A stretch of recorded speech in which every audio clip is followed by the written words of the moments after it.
Welcome back to the channel, everybody. I am Mick Alpha Name. Let's get right into this article here. This article is from thecryptobasic.com and it is titled, "Here's how much XRP you need to be a millionaire if XRP hits $5, $10, $50. So let's see what they're talking about here. All right.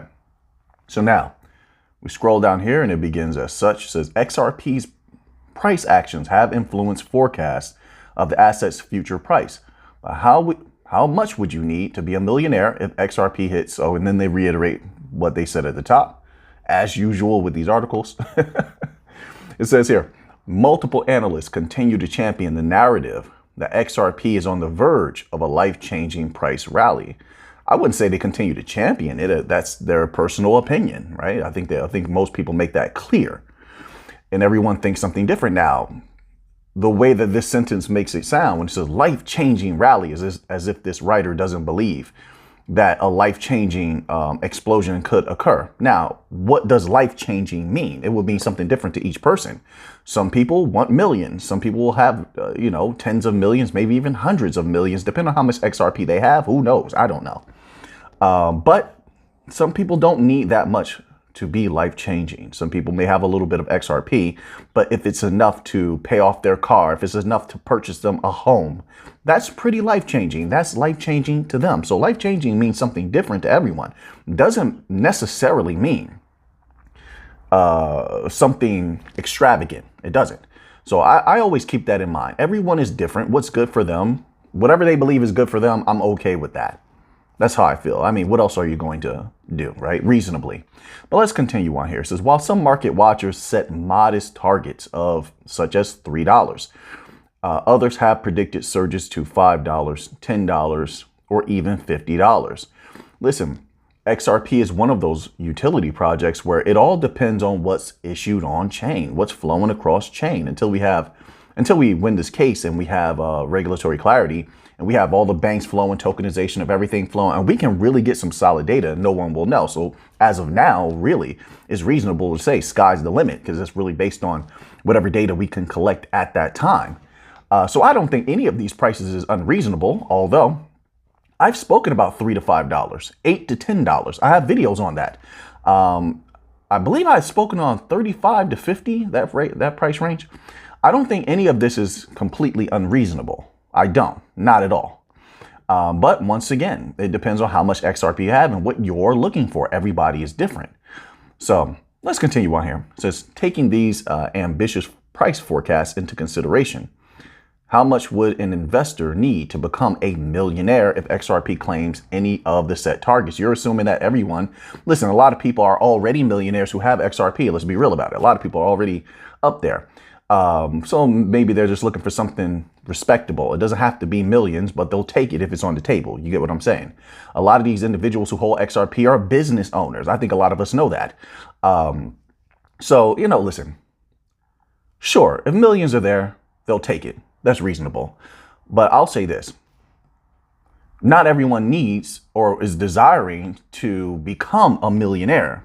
I know that sounds crazy, but this is realistic. I'm giving you the truth.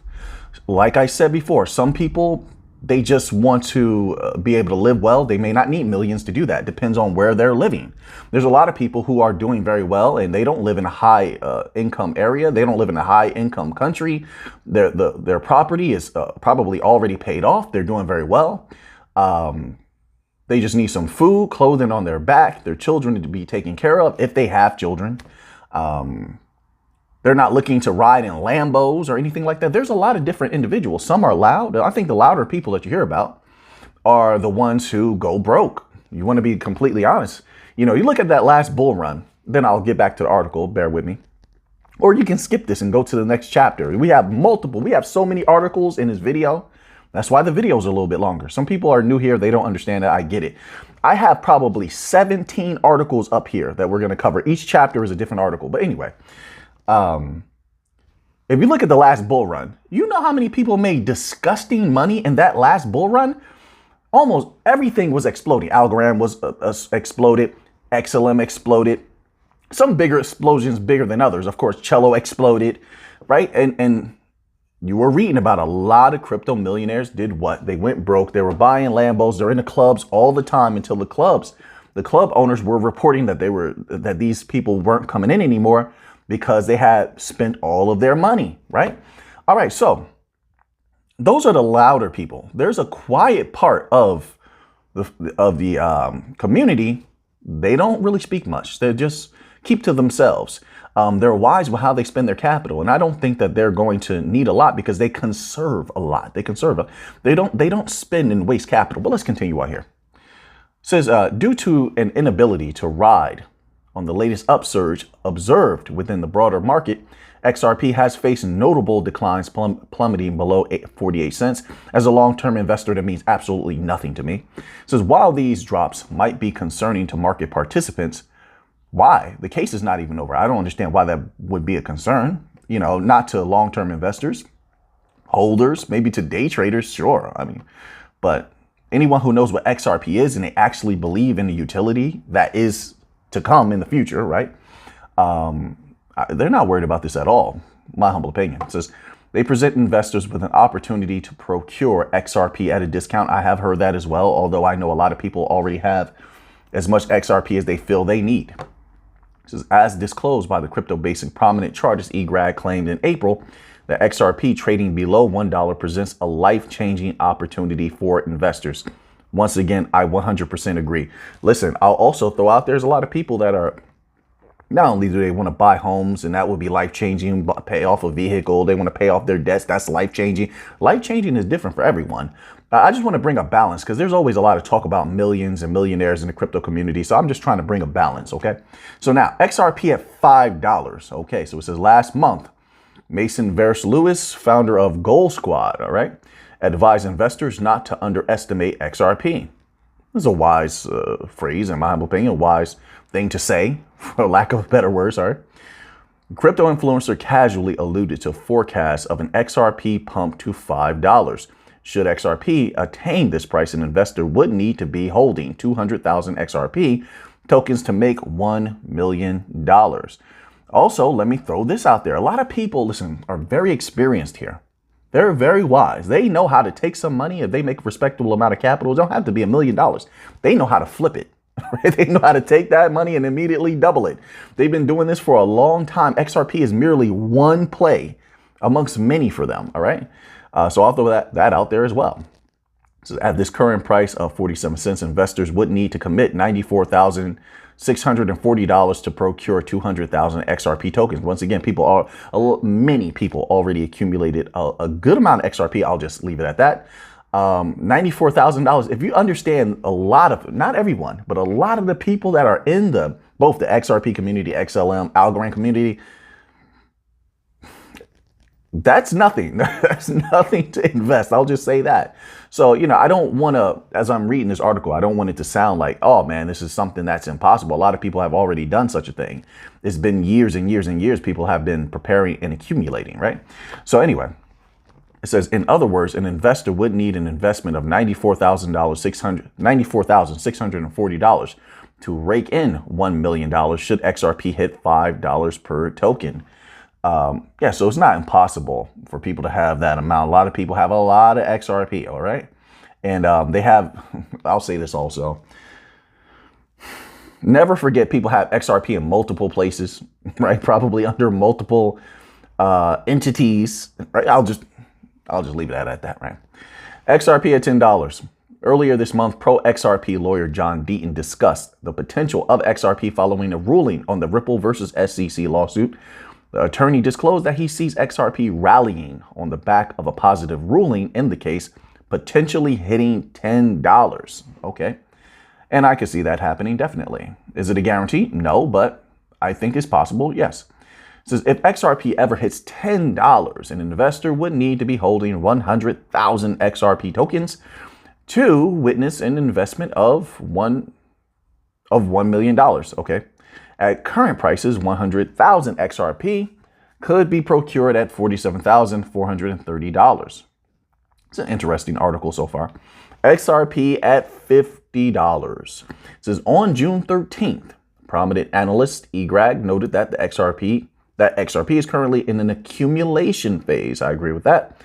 The analysts identify bullish signs indicating a looming price surge for the asset.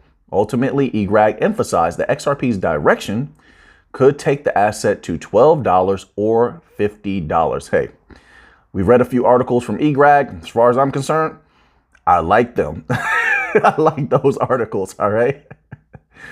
All right, so in the event that XRP hits a $50 price, market participants holding 20,000 XRP tokens would be sitting on a $1 million investment. These 20,000 XRP tokens could be purchased at $9,464 at the current price of 47 cents. All right, we're going to stop there. They have a lot to this article.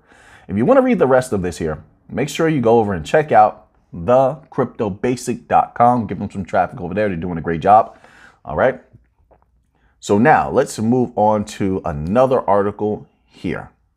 So now this next article here is from zcrypto.com, and it is titled XRP sees ultra bullish use cases after Colombia's central bank taps Ripple to pilot CBDC. And I thought this would happen. Listen, a lot of times when a company begins to work with someone that is very prestigious, reputable, a lot of other uses for that product begin to pop up.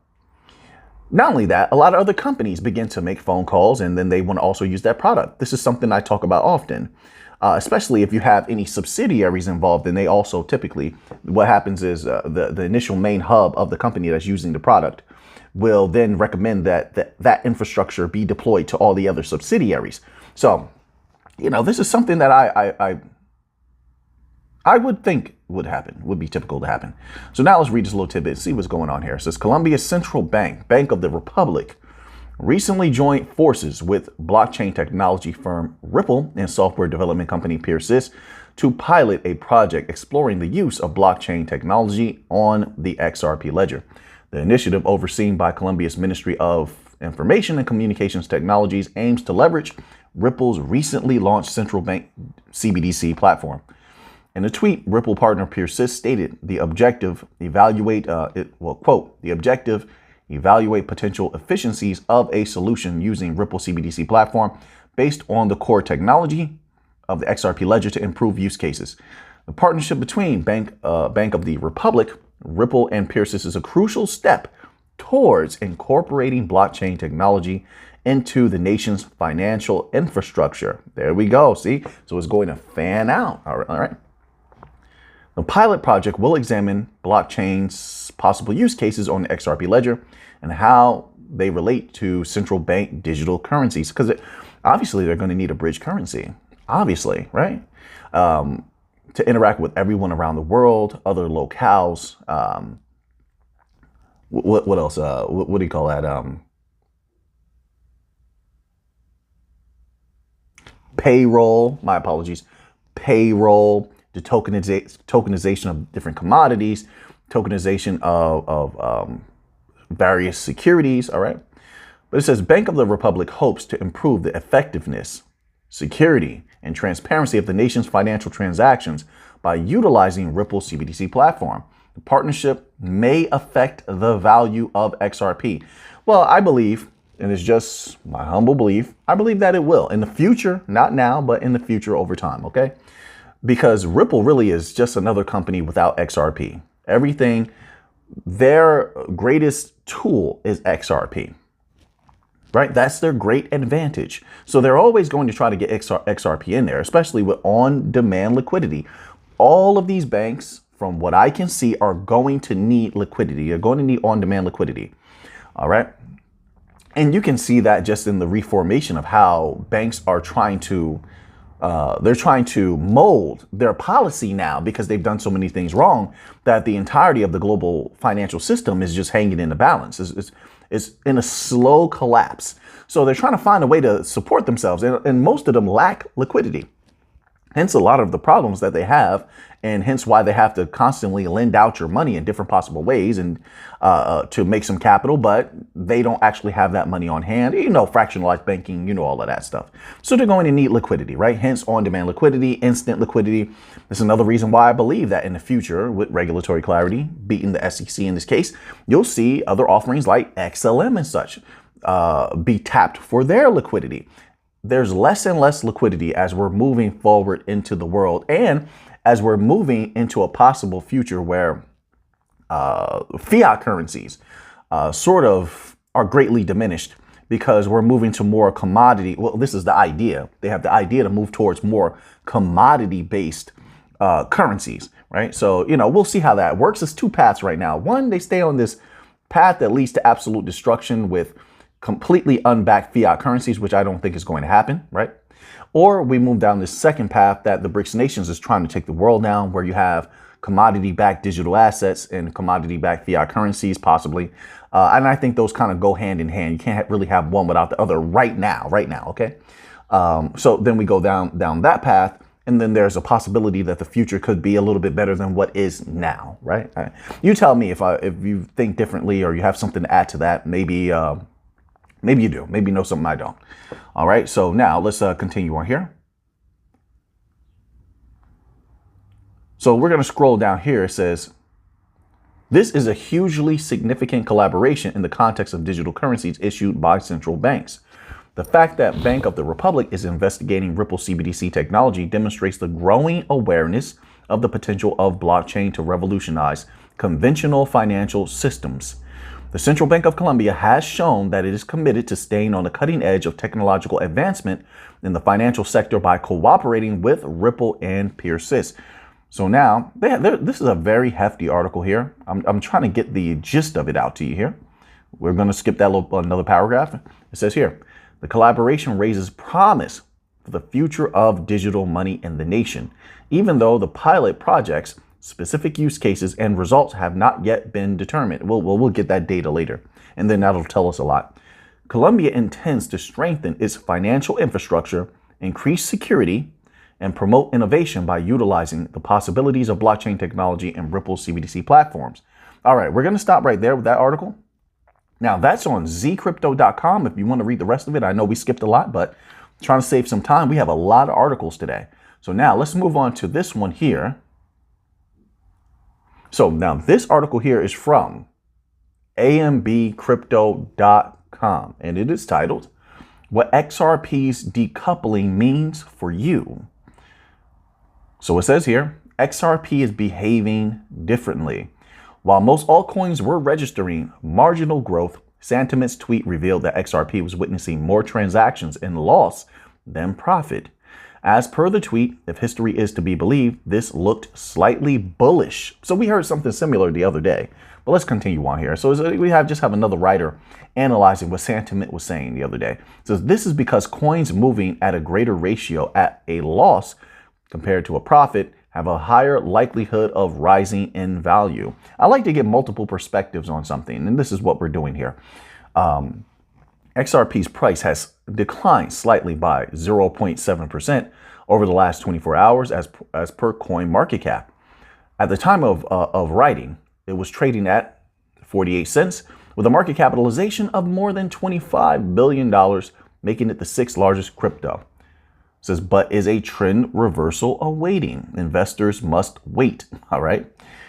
A look at XRP's daily chart suggested that the token's bull rally might get delayed, as most market indicators were bearish. For instance, the MACD displayed a bearish edge in the market. Listen, I respect the charts, but XRP is one of those tokens where anything is possible on any day. You never know what's going to happen. There's really no predicting it. I mean, you could be swayed to say that, heavily swayed, I believe, to say XRP has a bright future, but we really can't say what it's going to do tomorrow or the next day, because at any time they can make a big announcement, and that big announcement definitely can affect the price. And then you just throw the charts out the window. If there's a right catalyst, you throw the charts out the window because the price is going to go up. And I like that about XRP. And I think that because there's so many different positive catalyst in the future, that it's not really, charts are not something that really are going to tell you greatly what XRP is going to do, right? Like right now, while we're not in a utility-based run, a utility-based bull run, sure, you might be able to stick to the charts a little bit more closely, right? Because some people are just day trading and such like that. But once we get that utility in and you have tokenization of everything, nostros loosened up, you have hundreds upon hundreds of central banks using XRP, a lot of non-banking financial institutions possibly using XRP. It goes on and on, right? I think then you're looking at, okay, what is the cause for the price to go up? What is the catalyst? What company is using it? You know, what announcement was made? And then that's going to tell you when that price is going to go up. And that could happen at any time. There's no telling when they release information. We've seen that before. So we're just going to leave that one here. Let's move on to another article, all right? I hope you all are doing well out there. I hope you're healthy. It's an honor of mine to have you here again. I appreciate you being here, right? And I want to show people love while I can. I don't want to waste any time, all right? So now, this article here is from U.Today. I always feel that way, that there's no time to waste on nonsense. I'm going to tell you, hey, I have love for you. Hey, I have respect for you. I'm going to make sure you know that. And always have the hope that maybe I can experience some love and some kindness as well throughout the days. It means a lot. No day is to be wasted. No moment is to be wasted. We maximize every single moment. So now we're going to go here to U.Today. And the article is titled, XRP investors must make decision now. Price standpoint says the XRP price is at a crucial juncture, which could potentially shape its trajectory in the coming days. Following a turbulent period characterized by legal battles with the SEC and broader market volatility, XRP has now reached a pivotal support level. This intersection is expected to be a decision point for the cryptocurrency, which could either continue its bearish trend or commence a recovery, reclaiming its status on the crypto market. Then they go into a little bit about the Hinman documents as a catalyst as such. Let's scroll down here, see if they have anything else. Investors are now grappling with a critical decision to hold on to their XRP holdings in anticipation of a price recovery or to divest in light of the continued bearish sentiment.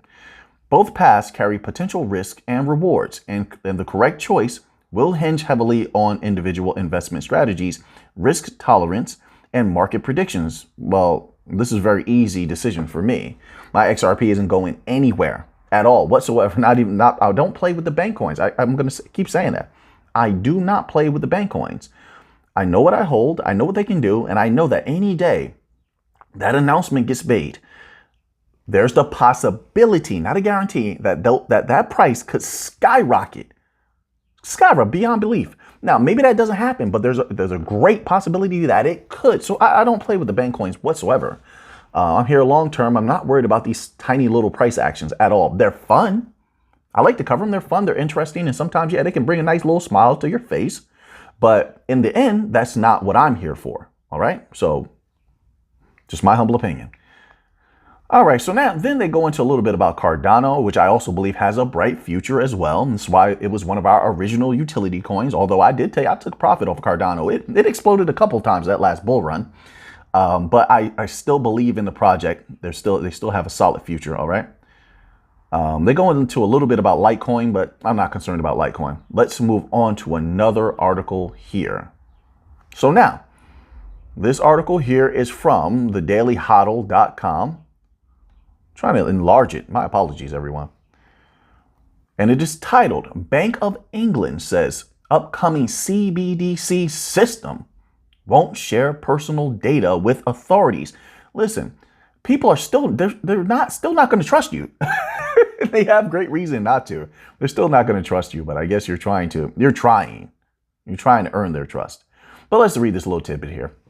It says the head of the Bank of England's central bank digital currency project says their CBDC system won't share its users' personal data with the government. Why even take that chance, right? This is why a lot of people have a problem with the CBDCs. I want to just take the CBDC money. That doesn't mean that I support what the entities may do with their CBDCs. No, it's coming whether people like it or not. As you can see, a lot of people don't support it. It's still coming. All right. So, But this is what I keep in mind. When I hear Bank of England, immediately you have to think quant. That's number one. Then also I think XRP. They both sit on the Digital Pound Foundation. They've had a lot of input into a digital pound, right? They've had a lot of dealings with the Bank of England. So that's what I think about. As they get closer and closer, I get a little bit more excited about that. The prospects of an explosion in price for either of them, all right? Even if it takes a little bit of time, at least we have things in motion. That's very good in my humble opinion. So Mutton says that all forms of electronic payments currently being used, CBDC or not, have some sort of transparency and are not 100% private or anonymous. Quote, first of all, the anonymity of cash is not something that somebody chose to do. Are you sure about that? It's just a function of the format of cash, and cash will be available as long as people want to use it. But I don't think cash is the right comparison. I think a better comparison is 90% plus of the money we use today is electronic. All electronic money creates a data footprint. And it's really a choice of who do you want to have that data and how do you want them to protect it. Mutton says that the Bank of England is proposing that under the proposed CBDC system, the central bank will see the history of each transaction, but not the actual individual behind them. This is something I was explaining probably about a year ago. We had a lot of the ECB papers and the BIS papers coming out, and they were iterating the same thing where they were like, well, we could detach your identity from the actual data so we can still know that there's not bad things going on with these transactions you're making, but we don't necessarily need to know your specific information, right? They just need to know if there's illicit activity going on or not. So now, it says, quote, the really crucial thing is that there will be no data shared with the Bank of England, no personal data shared with the Bank of England or the government. We'll know what transactions happened, but we'll have no idea who did them. The private wallet you use will know who the person is, but they won't know what the transactions were. It says, and that's a really big difference because at the moment, financial institutions know both sides of that, the individual and the transaction history. Under our system, we're proposing we know the transaction history, but not the individual. And the wallet will know the individual and not the transaction history. You know why they're going through all this? There's a huge pushback, both in the United States, United Kingdom, and Europe against CBDCs. The people just don't want that. They don't trust these governments at all. And I get it. 100%. So they're trying, the central banks and the governments, they're trying to float the idea of these things, you know, because they want to benefit from them. There's a great benefit coming. And once again, if you see what Quant is doing, they made that announcement where they're working with the BIS and they're working with the Bank of England on a particular project. Keep that in mind. That's going to be interesting. All the data that we can get out of that is going to be very interesting. Let's move on here. Try to get a few more articles in here. We have probably about 12 more articles. We'll see how much we can get through, okay? So now let's scroll down here. And this article here is from coindesk.com. And it is titled, Mastercard is piloting tokenized bank deposits in new UK test beds. More activity happening in the United Kingdom. Now, keep in mind, Mastercard has a lot of connections with Ripple. Right? With Ripple, with XRP. There was some company, I can't remember which one, out of Mexico that was working with MasterCard that is partnered with Ripple, right? And then also, I believe is it Cindy Young? Worked for, who is now with us, is one of our best people at Ripple, you know, pushing XRP. Was also working at Mastercard. My apologies. I'm trying to pull this information up. It says Ripple hire. Here you go. June 30th, 2021. Ripple hires Mastercard's Cindy Young. So look, and there's a lot of other connections. I'm just throwing out the ones that I can remember. But they can always reach out to Mastercard through Cindy Young, through others. They can build other, relationships with Mastercard at any time that they please, because the connections already run deep. So I keep that in mind when I read any articles about Mastercard, you know, Visa as well. But Visa, when I think Visa, I think Stellar, I think Hedera, because Visa is integrated with FIS and FIS sits on the governing board of Hedera. So all these different connections are always floating through my head. So now this article goes as such. Mastercard is setting up a test bed dubbed the Multi-Token Network, which will begin by exploring tokenized bank deposits. and which will be available in beta mode this summer in the UK. Raj Damodaran, head of crypto and blockchain at Mastercard, said a number of banks and financial institutions are being invited to participate, and the MTM initiative will move on to embrace central bank digital currencies and regulated stablecoins in due course. Who's going to glue everything together? That's the question, you see. There have been a number of pilots and projects around the world involving different flavors of tokenized cash and associated applications, not to mention JP Morgan's internal wholesale cash token, JPM coin, which once again cannot be truly global. The BRICS nations are not going to use something that's exclusively Western. They've declared, they've said it themselves, they want a neutral glue in the middle of everything. Hence why they're coming up with their own BRICS currency, correct? So I don't worry about JPM coin. That's very interesting that they put that there and didn't put XRP there or didn't put XLM there when XRP is truly global, when XLM is truly global. Algorand, truly global, right? I could go on and on with the bank coins. They don't mention any of them. They go right to JPM coin, which is very suspicious in my humble opinion, right? If you know the history of JP Morgan, I'll leave it at that, right?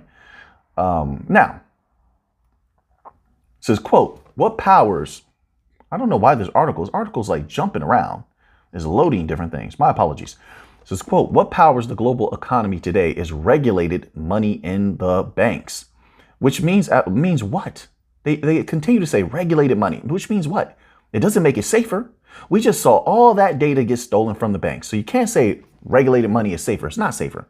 You say, well, crypto can be used for illicit activities. Your regulated money is used constantly for illicit activities. Who was the bank in the last 2 days that deleted all those emails and they're in some sort of investigation and they deleted all those emails, right? I mean, look, how many of those banks recently in the last 2 months got hacked and it was all over the news? Come on. So I hate when they say that. Regulated money, as though it means something. It means absolutely nothing. It doesn't make it safer. So let's not put down crypto and try to build up your regulated money. That's all I'm saying. Give crypto its shot. Don't give crypto a shot. We're going to take our shot. Let's put it that way. All right. So it says here, Damodaran said in an interview with the CoinDesk, quote, so we're starting with making tokenized bank deposits. Now, why are you doing that? If the regulated money is so good, why are you doing that? You see, they're trying to point people back to their legacy system, but at the same time, they can't help but praise blockchain, distributed ledger technologies. It is the future. They're just holding their people in position, their customers in position until they can get their slice of the DLT boom that is to come. That's all they're doing, and I have another article that proves that as well. It says the first types of applications and uses Mastercard intends to drive forward with tokenized bank money dovetails nicely with Mastercard crypto credentials. A blockchain analytics application announced in April to ensure transactions are compliant with things like, the illicit activities and such regulations. Quote, let's say a bank in the UK has this tokenized form of bank deposit. And let's say another bank in Singapore has also has a tokenized form of deposits. Damodaran said, quote, you can see this being exchanged one for the other, also known as cross-border transfer of value, which traditionally had a lot of issues in terms of being able to move in a fast, flexible way. But there's other issues, like, for instance, if the West has a problem with whatever country you're going to be transacting with, are they going to be able to sanction that country through you? And like, for instance, they pulled a lot of companies back and said, hey, we don't want to mess with that with that country anymore. We don't like them. So now all of you have to stop dealing with that country. And they all did. See, and that's what the world is not going to stand for, which is why the new financial system is going to win. You will be severely limited in what you can do. Now, that may not be rearing its ugly head now, but it's still coming to fruition as the BRICS nations become stronger. So, I mean, it's something I'm watching. Maybe nothing happens, but there's that possibility there now because real actions are backing those thoughts. So now, let's move on here because I want to get to a little bit of Stellar news. I know we're getting to it a little bit late, but so Stellar just maybe about an hour ago, they put out this tweet here. which I'm glad I went on Twitter. I've been on Twitter too often. I usually only get on Twitter if, members only people message me on there or such. But there's a blog post, stellar.org, and the blog is titled Proposed Changes to Transaction Submission. Here's the change. It says, we're proposing an update to Stellar Core to allow one transaction per source account per ledger. This means that if a Stellar node is currently processing a transaction from account A, any new transaction from A will be rejected. Well, we're getting there, don't worry. It says, and will need to be resubmitted later. Quote, processing refers to the time period between the transaction entering the transaction queue and being applied to the ledger or dropped. Now, how does that function? Do you remember? Core will accept new subsequent transactions as soon as the previous transaction is either confirmed or dropped due to surge pricing. Oh, yeah. And what happens with surge pricing? From what I remember, via the white papers on Stellar, whoever's paying the highest price gets priority. So they can try to outbid each other out. I don't know how you phrase that. Not outbid. This is probably not an expedient term to use. But whoever is paying the highest amount and willing to pay the highest amount, they get priority when they're surge pricing. How congested do you think Stellar is going to be? They're trying to get everybody to use Stellar. So then, if XLM is being used for these transaction fees, and then people and companies are incentivized during surge pricing to have a higher transaction fee, what does that do to the price of XLM? Potentially. No guarantees. Potentially. You get where I'm going with this? You see this? Then the next section is titled Fee Bumps. Oh, I love to hear that. Fee bumps. What is a fee bump? You mean like when you're not paying a high transaction fee and you have these transactions going through a surge, there's a surge period and you get bumped, right? Like I say, let's read this a little bit. I mean, look, that was just my opinion. Let's actually read about this. It says users should not see any impact to fee bump functionality.